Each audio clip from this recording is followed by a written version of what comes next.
सभी टेलर साथियों को नमस्कार। आप सभी का स्वागत है मेरे चैनल पर। और गाइज आज के इस वीडियो में हम डिस्कस करने वाले हैं यूपीडीएलएड थर्ड सेमेस्टर सब्जेक्ट संस्कृत, जो कि 25 नंबर का होता है, जिसमें से 12 नंबर लाना अनिवार्य होता है।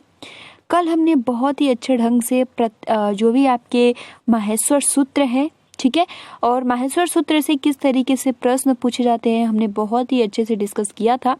लेकिन आज की इस वीडियो में हम जानेंगे प्रत्याहार क्या होता है।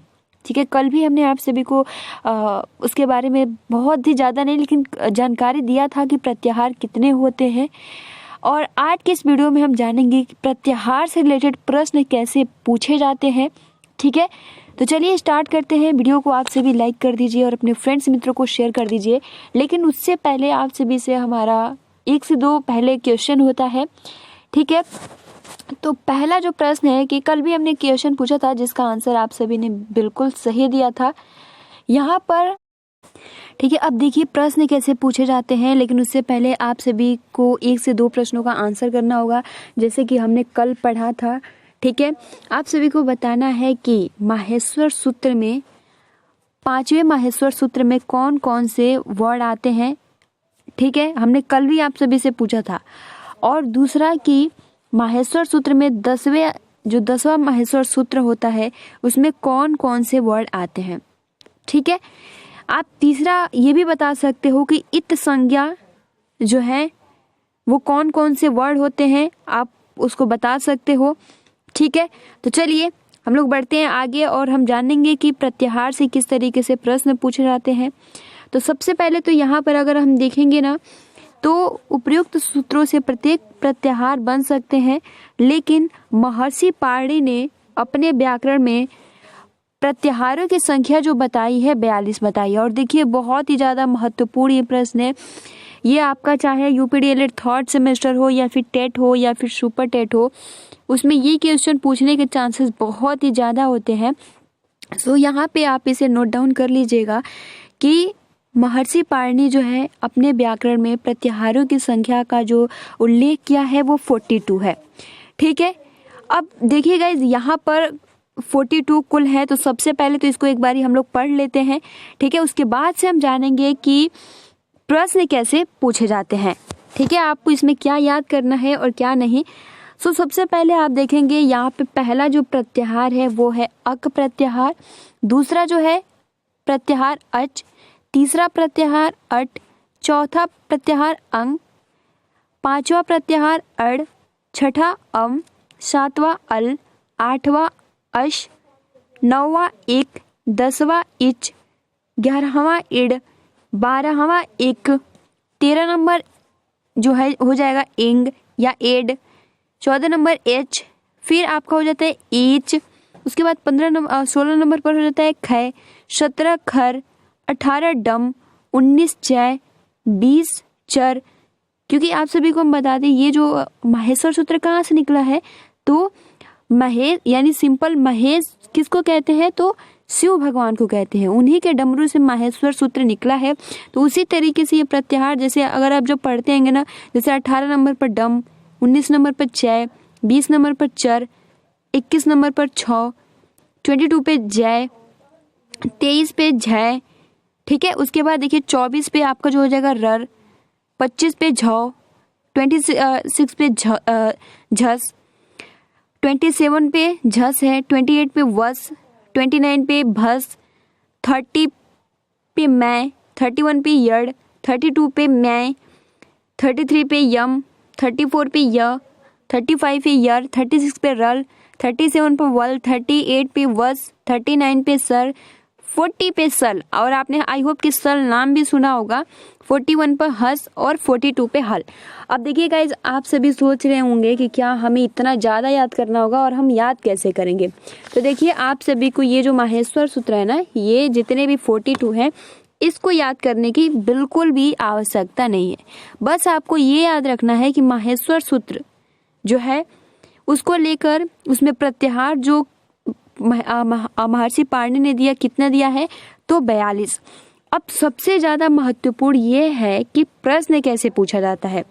सबसे पहले देखिए प्रश्न ऐसा पूछ लिया जाएगा, यहाँ पे क्वेश्चन नंबर फर्स्ट प्रत्याहार से रिलेटेड प्रश्न कैसे पूछे जाते हैं देख लीजिए।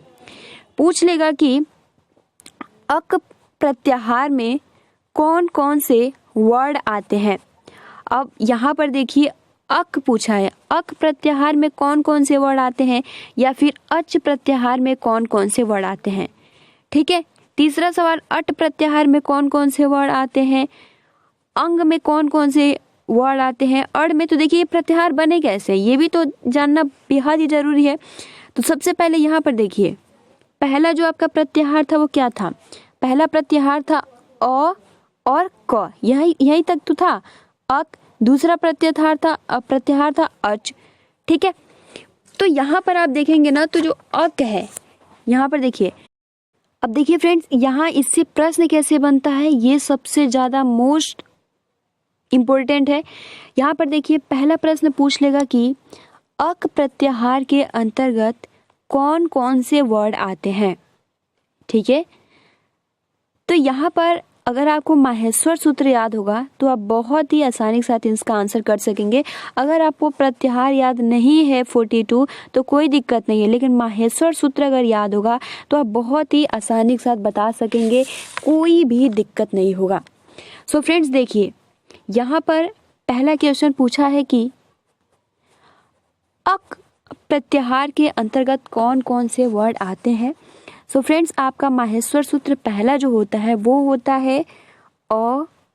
ठीक है, उसके बाद होता है ई एंड उसके बाद होता है उ एंड उसके बाद होता है ड़ हलंत। ठीक है, जो कि इत संज्ञा आता है। दूसरा जो माहेश्वर होता है, क्योंकि हमें पता है अभी क तक है। ठीक है, अ से लेकर, क्योंकि अभी ड़ तो है नहीं, क पूछा है, तो अ ई उ ड़ ये पहला माहेश्वर सूत्र। दूसरा माहेश्वर सूत्र है री। ठीक है, री एंड यहाँ पे हो जाता है क हलंत। तो देखिए ओ और क ये हमारे मिलकर क्या बना है, प्रत्याहार बना है। और यही पूछा है कि इनके अक प्रत्याहार के अंतर्गत कौन कौन से वर्ड आते हैं। तो फ्रेंड्स देखिए यहाँ पर जो आपका ये हलंत वाला है ना, इसको हम काउंट नहीं करते हैं। जी हाँ फ्रेंड्स, हम इसको काउंट नहीं करते हैं। यहाँ पर आपको अ काउंट करना है, ई काउंट करना है, उ काउंट करना है, री काउंट करना है और री काउंट करना है। तो अक प्रत्याहार के अंतर्गत क्या क्या आ जाते हैं, तो अ ई उ री। ठीक है, बहुत ही ज्यादा महत्वपूर्ण है। कुल संख्या, अगर संख्या भी पूछ देगा कि अक प्रत्याहार के अंतर्गत संख्या बताइए, तो आप इसको काउंट करके बहुत ही आसानी के साथ लिख सकेंगे। लेकिन जो इत संज्ञा है इसको आप नहीं काउंट करेंगे, ना ही लिखेंगे। तो ये ध्यान देने वाली बात है। सेम उसी प्रकार से अगर पूछे कि अच प्रत्याहार के अंतर्गत कौन कौन से वर्ड आते हैं, सो फ्रेंड्स जैसे कि हमने कल आप सभी को बताया भी था, पहला देखिए जब तक आप बार बार नहीं लिखेंगे तब तक याद नहीं होगा। सो यहाँ पे पहला जो माहेश्वर सूत्र है अ ई उ। ठीक है, अ ई उ ड़ हलंत है। ठीक है, दूसरा जो है वो है री और क हलंत है। तीसरा जो है वो है आपका यहाँ पे ए ओ। ठीक है, ए ओ अंग।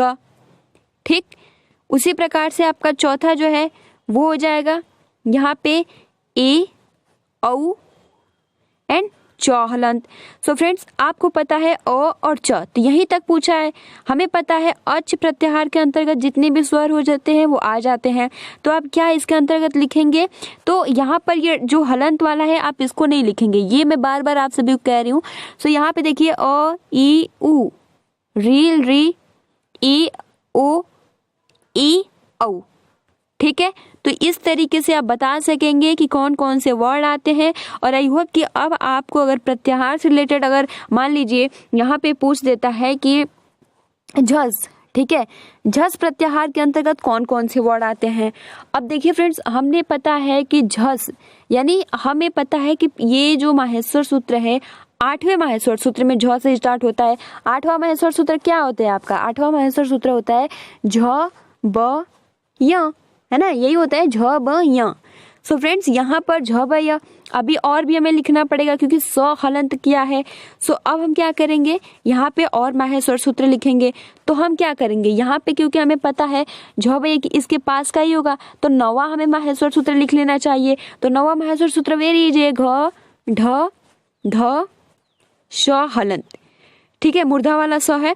तो यहाँ पे देखिए हमें मालूम पड़ गया, जब झस यहाँ पे कर दिया तो हमें पता है झ ब घ ढ ध यही आ जाएगा, कोई दिक्कत नहीं, क्योंकि ह और हलंत वाला तो काउंट करना नहीं है। सो यहाँ से झस अगर पूछा कि झस प्रत्याहार के अंतर्गत कौन कौन से वर्ड आते हैं, तो हम कहेंगे झ ब घ ढ ध।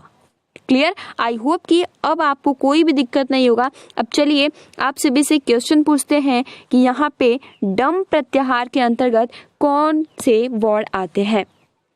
और देखिए अगर आप कहेंगे तो मैं इसको भी बता दूंगी। और देखिए बहुत ज़्यादा टफ नहीं है। देखिए अगर आपको याद हो जाता है ना, आप इसको एक बार माहेश्वर सूत्र एक साइड में पूरा जितने भी माहेश्वर सूत्र है ना 14 इसको आप याद कर लीजिए। ठीक है, और डम पूछा है तो आप उसको क्या कीजिए, आप उसको लिख लीजिए और उसमें देखिए ड और लास्ट में हलंत म कहाँ पे आ रहा है वहीं पे आप रुक जाइए, और जितने भी वर्ड आते हैं आप उसको बहुत ही आसानी के साथ कर सकेंगे, कोई भी दिक्कत नहीं हो जाएगा।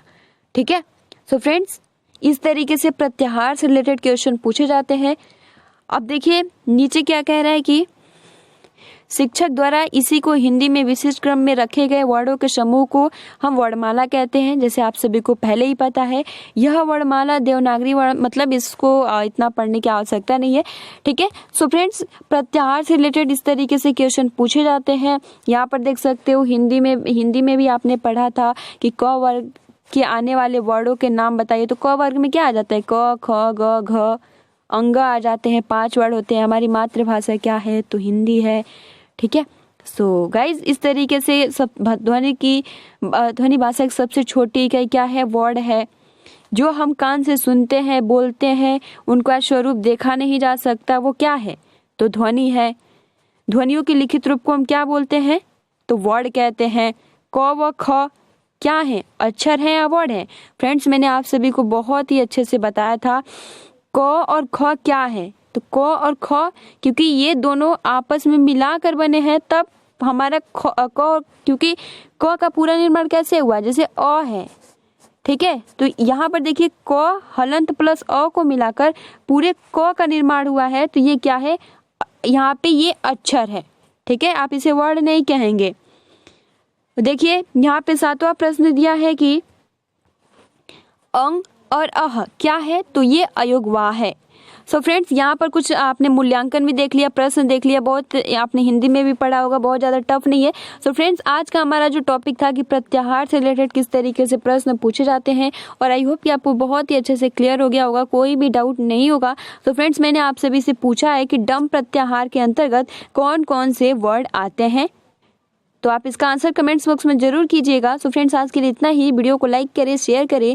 Thanks for watching, take care and best of luck.